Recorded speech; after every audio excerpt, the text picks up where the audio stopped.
My recovery. Mercifully, by the next morning, my breathing had rebounded to the point where the doctors felt comfortable releasing me from the coma. When I finally regained consciousness, I discovered that I had lost my ability to smell. As a test, a nurse asked me to blow my nose and sniff an apple juice box. My sense of smell returned, but to everyone's surprise, the act of blowing my nose forced air through the fractures in my eye socket and pushed my left eye outward. My eyeball bulged out of the socket, held precariously in place by my eyelid and the optic nerve attaching my eye to my brain. The ophthalmologist said my eye would gradually slide back into place as the air seeped out, but it was hard to tell how long this would take. I was scheduled for surgery 1 week later, which would allow me some additional time to heal. I looked like I had been on the wrong end of a boxing match, but I was cleared to leave the hospital. I returned home with a broken nose, half a dozen facial fractures, and a bulging left eye. The following months were hard. It felt like everything in my life was on pause. I had double vision for weeks. I literally couldn't see straight. It took more than a month, but my eyeball did eventually return to its normal location. Between the seizures and my vision problems, it was 8 months before I could drive a car again. At physical therapy, I practiced basic motor patterns like walking in a straight line. I was determined not to let my injury get me down, but there were more than a few moments when I felt depressed and overwhelmed. I became painfully aware of how far I had to go when I returned to the baseball field 1 year later. Baseball had always been a major part of my life. My dad had played minor league baseball for St. Louis Cardinals, and I had a dream of playing professionally too. After months of rehabilitation, what I wanted more than anything was to get back on the field. But my return to baseball was not smooth. When the season rolled around, I was the only junior to be cut from the varsity baseball team. I was sent down to play with the sophomores on junior varsity. I had been playing since age 4, and for someone who had spent so much time and effort on the sport, getting cut was humiliating. I vividly remember the day it happened. I sat in my car and cried as I flipped through the radio, desperately searching for a song that would make me feel better. After a year of self doubt, I managed to make the varsity team as a senior, but I rarely made it on the field. In total, I played 11 innings of high school varsity baseball, barely more than a single game. Despite my lackluster high school career, I still believed I could become a great player. And I knew that if things were going to improve, I was the one responsible for making it happen. The turning point came 2 years after my injury when I began college at Denison University. It was a new beginning, and it was the place where I would discover the surprising power of small habits for the first time. How I learned about habits. Attending Denison was one of the best decisions of my life.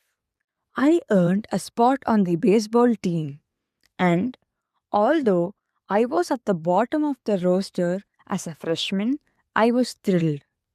Despite the chaos of my high school years, I had managed to become a college athlete.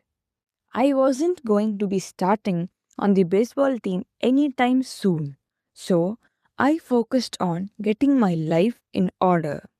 While my peers stayed up late and played video games, I built good sleep habits and went to bed early each night.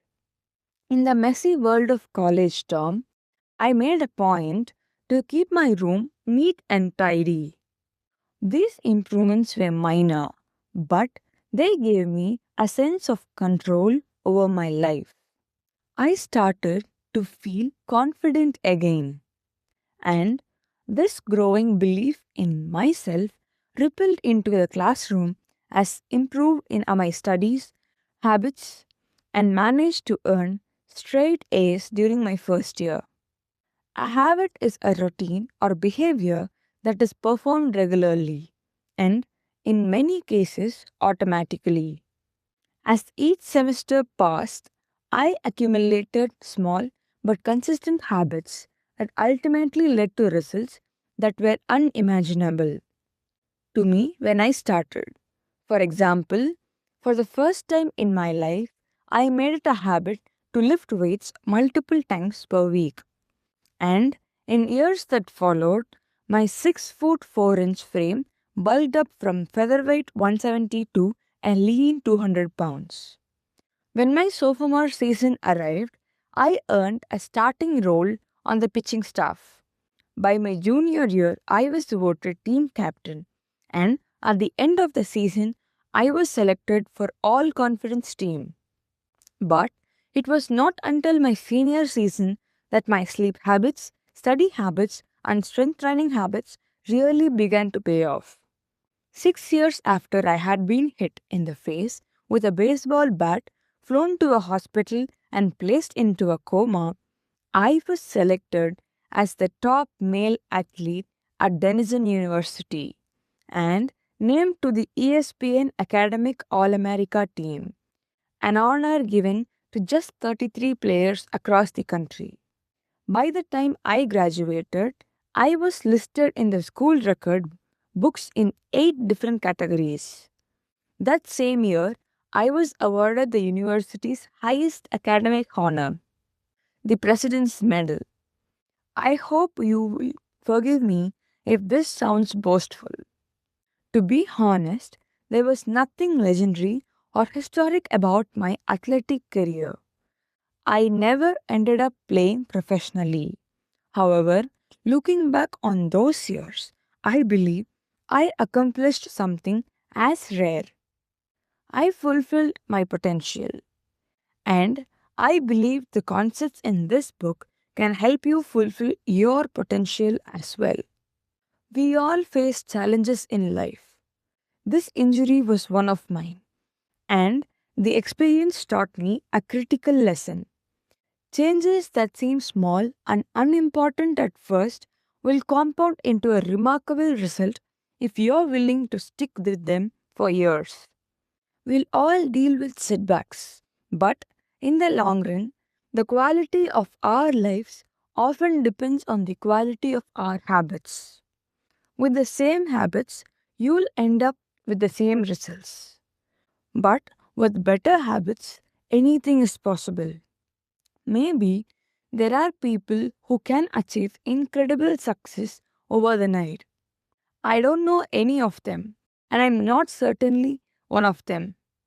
There wasn't one defining moment on my journey from medically induced coma to academic All American. There were many. It was a gradual evolution, a long series of small wins and tiny breakthroughs. The only way I made progress, the only choice I had, was to start small.